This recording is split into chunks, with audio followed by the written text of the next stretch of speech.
नमस्कार साथियों, मैं दीक्षा टीम लीगल विंग्स की तरफ से आज आपके लिए जजमेंट राइटिंग निर्णय लेखन का इम्पॉर्टेंट टॉपिक डिस्कस करने के लिए आई हूँ। जैसा कि हम सभी को पता है कि एमपी जुडिशरी 2019 फेज़ 2 प्रीलिम्स का रिजल्ट आ चुका है। अब एग्ज़ाम की अगली कड़ी होगी मेंस का एग्ज़ाम, और मेंस के एग्ज़ाम में भी सबसे इम्पॉर्टेंट होता है जजमेंट राइटिंग यानी कि निर्णय लेखन का पेपर। इस पेपर में 4 तरह के क्वेश्चन पूछे जाते हैं। क्वेश्चन नंबर 1 जो कि इशू फ्रेमिंग होता है, जो 10 मार्क्स का होता है। क्वेश्चन नंबर 2 चार्ज फ्रेमिंग, वो भी 10 मार्क्स का होता है। Next question number 3 civil judgment and question number 4 criminal judgment. तो दोनों ही फुल लेंथ जजमेंट जो है वो 40 मार्क्स के आते हैं।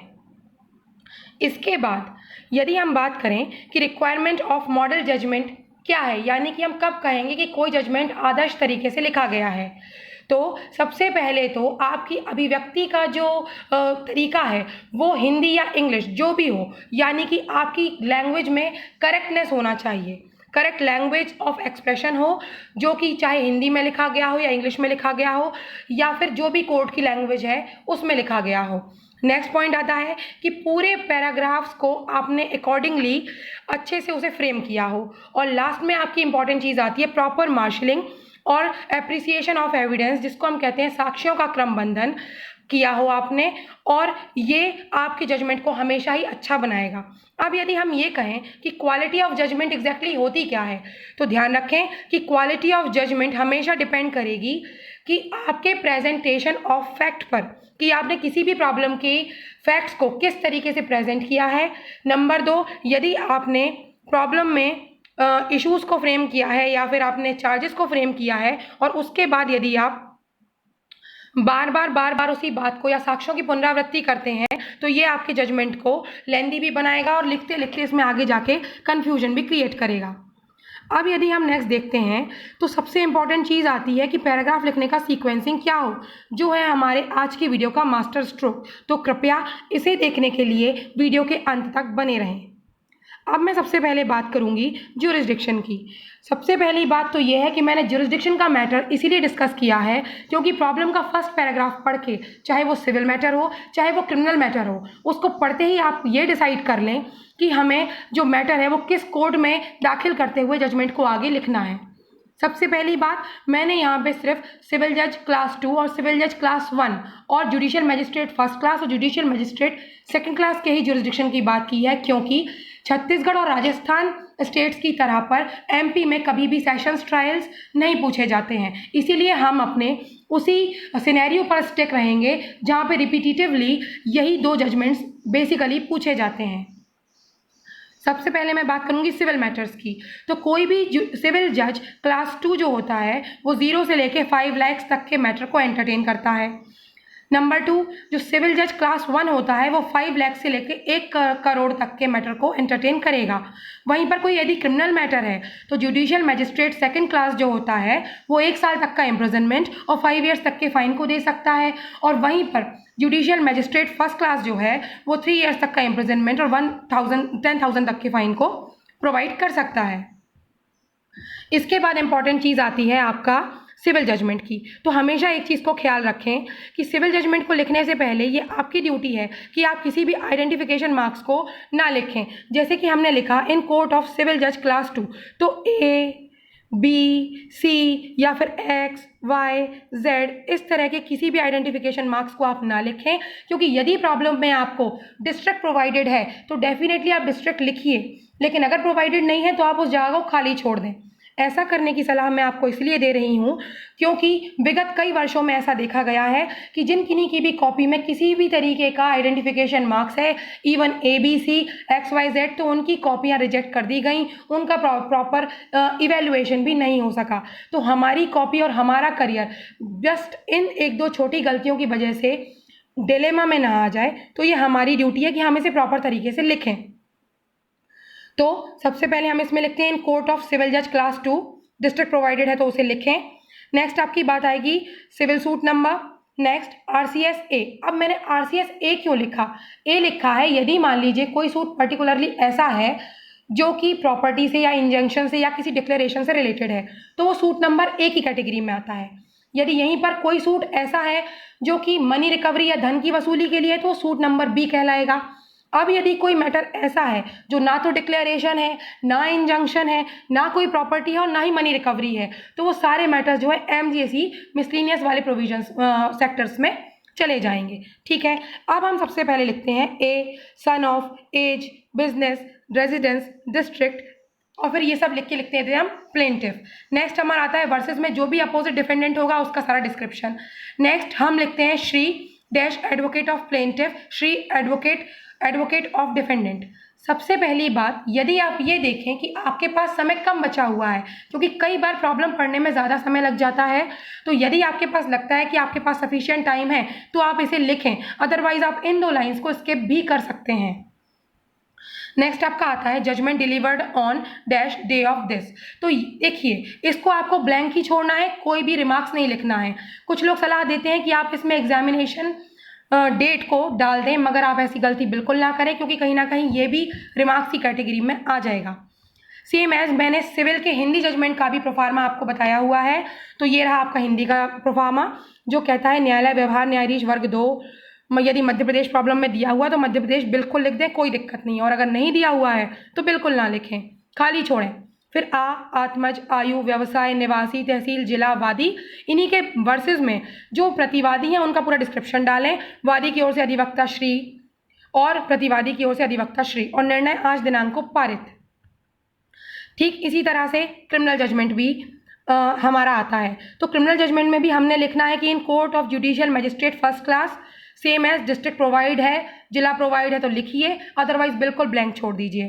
Criminal case number, RCT number, same as institute date, ये सब लिखने के बाद आपने डालना है state of MP, 2 SHO, police station, district, prosecution. ठीक, सेम एज अब आप वर्सेस में एक्यूज का सारा डिस्क्रिप्शन को देंगे। Shri ADPO for prosecution and Shri advocate for accused को आपको लिखना है। And delivered on this dash day of dash, तो इसे भी आप खाली ही छोड़ें। यही मैंने आपको हिंदी का भी आपको फॉर्मेट जो है वो बता दिया है क्रिमिनल का।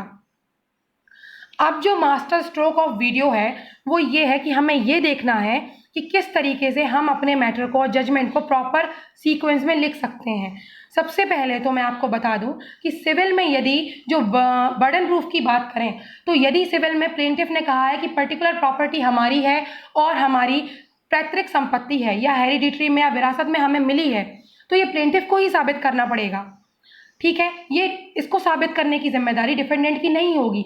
वहीं पर क्रिमिनल केस में हम देखते हैं कि प्रोसिक्यूशन को अपना मैटर संदेह से परे यानी कि बियॉन्ड डाउट प्रूफ करना होता है, और एक्यूज्ड को तो यदि एक्यूज जनरल एक्सेप्शंस में एटसेट्रा में आता है तो एक्यूज्ड को अपने आप को बचाने के लिए ये प्रूफ करना पड़ेगा कि मैंने पर्टिकुलर एक्ट नहीं किया। अब हम डिस्कस करेंगे कि प्रॉपर पैराग्राफ्स किस तरीके से चलते हैं। सबसे पहले तो para for which plaintiff filed the suit, यानी कि सबसे पहला नंबर पैरा ये बताता है कि वादी ने वाद को संस्थित क्यों किया। अब इस पैराग्राफ में हमेशा ख्याल रखें, यदि आपको प्रॉब्लम पढ़ के समझ में आ रहा है कि ये पर्टिकुलर सेक्शन में ही फॉल करता है तो आप सेक्शन को लिखिए, अदरवाइज आप केवल इतना भी लिख देंगे कि वादी ने यह वाद प्रतिवादी के विरुद्ध जो है मनी रिकवरी के लिए, धन की वसूली के लिए प्रस्तुत किया है, तो भी काम आपका चलता है। क्योंकि गलत सेक्शन लिखने से आपका इंप्रेशन भी गलत हो जाएगा और बाद में जाके आपका जजमेंट फिर चाहे कोई और भी रूप ले लेगा, अच्छे से अच्छा भी लिखा होगा तो भी जांचने वाले के मन में गलत धारणा बन जाती है। तो जब तक आप सो श्योर ना हो कि यही धारा आती है तब तक आपको उस सेक्शन को पैराग्राफ नंबर 1 में मेंशन नहीं करना है। इसके बाद पैराग्राफ नंबर 2 आता है आपका एडमिटेड फैक्ट्स। तो इसमें एडमिटेड फैक्ट्स में पार्टीज ने जो भी चीज़ों को एडमिट किया है वो वाले फैक्ट आ जाते हैं। फॉर एग्जाम्पल, यदि हम इविक्शन सूट्स को ले लें एकोमोडेशन के, तो उसमें प्लेंटिफ और डिफेंडेंट के बीच में किराएदारी का जो आपका कॉन्ट्रैक्ट है, ठीक है ना, तो आपका किरायानामा जो है वो एक स्वीकृत तथ्य होता है कि किरायानामा को प्रस्तुत किया गया, ठीक है, रेंट डीड को प्रस्तुत किया गया, तो ये आपका स्वीकृत तथ्य है, आप इसे पैराग्राफ नंबर 2 में डालें। अब जो चीज़ स्वीकृत है उसे मार्शलिंग में यूज़ करने की कभी ज़रूरत नहीं होती। नेक्स्ट आपका आता है केस ऑफ प्लेंटिफ क्या है। तो ध्यान रखें, केस ऑफ प्लेंटिफ जो प्रॉब्लम पेपर में दी होती है वो बहुत बड़ी होती है, हमें समराइजेशन का यूज़ करना है और प्रॉब्लम को 2/3 से ज़्यादा में नहीं लिखना है, क्योंकि यदि आप इसको ज़्यादा बड़ा लिखेंगे तो ये टाइम कंज्यूमिंग होगा, जजमेंट को लेंदी करेगा और लास्ट में आपको डिटर्मिनेशन तक पहुँचने में काफ़ी टाइम लग जाएगा, इसीलिए इसे समराइज करके लिखें। नेक्स्ट पैराग्राफ 4 में आएगा केस ऑफ डिफेंडेंट। कि प्रतिवादी ने अपने कथनों में क्या कहा। नेक्स्ट पॉइंट नंबर 5 आती है इश्यूज फ्रेमिंग। सबसे पहले तो आप ये देखें कि विवादक होते क्या हैं। आप सभी जानते हैं कि विवादक होते हैं कि जहाँ की किसी पार्टी ने किसी पर्टिकुलर एक्ट को करने के लिए एफर्म किया है, स्वीकृति की है, और दूसरे ने डिनाई किया है या उसको मना कर दिया है, तो ये क्या हो गए, ये दोनों पार्टीज के बीच में इश्यूज हो गए। तो इन इश्यूज़ को हमें ये देखना है कि आप इसको किस तरीके से फ्रेम करना है। तो हमेशा ध्यान रखें, जब भी आप इशू फ्रेमिंग करते हैं तो आप हमेशा पॉजिटिव इशू फ्रेम करें।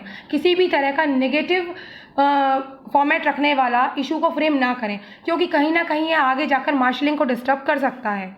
नेक्स्ट आपका पैराग्राफ नंबर 6 आता है, जो होता है एविडेंसेस।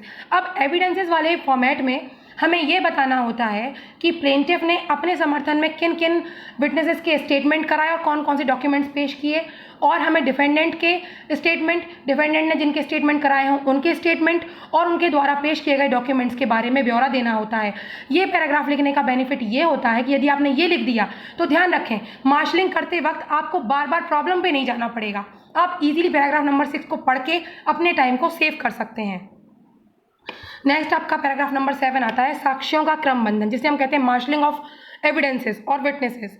तो ध्यान रखें, सबसे पहले मान लीजिए प्लेंटिफ ने किसी बात को कहा और प्लेंटिफ ने फिर किसी ऐसे गवाह के बयान कराए, विटनेस के बयान कराए जो कि प्लेंटिफ की बात का समर्थन करता है, तो उसको आपको लिखना है। नेक्स्ट उसके समर्थन में यदि कोई प्लेंटिफ ने डॉक्यूमेंट दिया है तो आपने उसको लिखना है। सेम यही प्रोसीजर हम डिफेंडेंट के मामले में करेंगे। लास्टली पैराग्राफ नंबर 8 आता है आपका सेकंड लास्ट, कि एप्रिसिएशन ऑफ एविडेंस क्या हो। तो ध्यान रखें, अब एप्रिसिएशन ऑफ एविडेंस में आपको सिर्फ ये कहना है कि यदि वादी के द्वारा या प्लेंटिफ के द्वारा कोई पर्टिकुलर स्टेटमेंट कहा गया तो अब ये डिफेंडेंट की ड्यूटी थी कि उसने अपने डिफेंस में क्या कहा। यदि डिफेंडेंट ने रीजनेबल डिफेंस नहीं लिया है या उसकी रीजनिंग प्रॉपर नहीं है तो हमें उसको भी लिखना है कि प्लेंटिफ ने जो ये बात कही है, इस बात के खंडन के लिए या इस बात को नकारने के लिए डिफेंडेंट ने किसी भी स्टेटमेंट का यूज़ नहीं किया। ये होता है हमारा एप्रिसिएशन ऑफ एविडेंस। लास्टली बात आती है आपकी रिलीफ और कॉस्ट की, जो कि प्लेंटिफ के द्वारा मांगा गया है। और सबसे लास्ट आपका आता है ऑपरेटिंग पार्ट ऑफ डिक्री, यानी कि आप ये बताएंगे कि अब एग्जीक्यूशन जो है वो किसके फेवर में जाएगा, कौन किसको कितनी मनी देगा, ये सारी बातें इसमें आ जाती हैं। अब वहीं हम आएंगे क्रिमिनल मैटर्स में। तो क्रिमिनल मैटर्स में हम ये देखेंगे कि सबसे पहले पैराग्राफ नंबर 1 में कि प्रोसिक्यूशन मैटर एग्जैक्टली है क्या। अब यदि आपको पता है कि एग्जैक्टली धारा इसमें फॉल कर रहा है, क्रिमिनल में तो ये बताना ज़रूरी ही है, इसलिए यहाँ पे आप धारा ज़रूर डालें। नंबर 2 एडमिटेड फैक्ट्स को डालें, जैसा कि सिविल में था। नंबर 3 में भी हमें प्रोसिक्यूशन मैटर को डालना है, जैसा कि हमने सिविल में भी देखा था, और इस प्रॉब्लम को भी आपको 2/3 में समराइज करके लिखना होता है। नेक्स्ट आपका आता है पैराग्राफ नंबर 4, जो कि कहता है कि एक्यूज का मैटर क्या है, एक्यूज ने अपने बचाव में क्या क्या कहा। तो ये सारी बातें पैराग्राफ नंबर 4 में आ जाती हैं। नेक्स्ट आपका आता है कि आपका पॉइंट ऑफ डिटर्मिनेशन क्या है क्रिमिनल जजमेंट में। अब यदि एक्यूज ने कहा तो हमें बताना पड़ेगा कि क्या एक्यूज ने उक्त समय, दिनांक और स्थान को ये काम किया। इस तरह के पॉइंट ऑफ डिटर्मिनेशन को बना के हम आगे बढ़ते हैं। पैराग्राफ नंबर 6 हम फिर से एविडेंस का देंगे, जैसा कि हमने सिविल्स में दिया था कि भाई प्रोसिक्यूशन ने अपने समर्थन में जो भी गवाह या जो भी डॉक्यूमेंट्स को पेश किया है तो वो भी लिखेंगे, और जो एक्यूज ने पेश किया है डॉक्यूमेंट हो या विटनेस हो तो उसके बारे में लिखेंगे। अब आता है पैराग्राफ नंबर 7, जो कहता है कि मार्शलिंग क्या होगी। तो प्रोसिक्यूशन के किस एविडेंस के और किस प्रादर्श को या किस एग्जिबिट को एक्यूज ने किस तरीके से काटा या किस तरीके से वो काटने में असमर्थ रहा है, ये हम देखेंगे। ये होती है हमारी एप्रिसिएशन ऑफ एविडेंसेस। लास्टली हम सेंटेंसिंग पार्ट को डिक्लेयर करते हैं और ऑपरेटिंग पार्ट को लिख करके दोनों ही जजमेंट के लास्ट में जो कॉमन चीज़ आती है वो है जज का नाम, जिसने ये जजमेंट डिलीवर किया है, उसका साइन, सील, और ये कि जो निर्णय है वो ओपन कोर्ट में सुनाया गया। ये सारी चीज़ें हम उसमें मेंशन करते हैं। इस तरीके से सारे जजमेंट का फॉर्मेट जो है वो अट्रैक्टिव और आइडियल माना जाता है। और हमारे इस बैच को ज्वाइन करने के लिए प्लीज़ डिस्क्रिप्शन में दिए हुए नंबर को पर कांटेक्ट करें, जो कि हमारी डायरेक्टर हैं। आप उनसे कांटेक्ट कर सकते हैं और हमारे मैटर को ज्वाइन भी कर सकते हैं और हमारे इंस्टीट्यूट को ज्वाइन कर सकते हैं। नंबर 2 बात ये भी है कि हमारे द्वारा प्रोवाइड किया गया मैटर दोनों ही लैंग्वेजेस में है, जो कि हिंदी और इंग्लिश बोथ होगा, और इसके लिए आपको स्पेशल क्लासेस भी अरेंज की जाएंगी ताकि आपके डाउट सेशंस भी क्लियर हो सकें। और हमारे कोर्स को ज्वाइन करने के लिए काइंडली आप हमारे डिस्क्रिप्शन में दिए गए नंबर पर कांटेक्ट कर सकते हैं और हमें ज्वाइन कर सकते हैं। Thank you so much.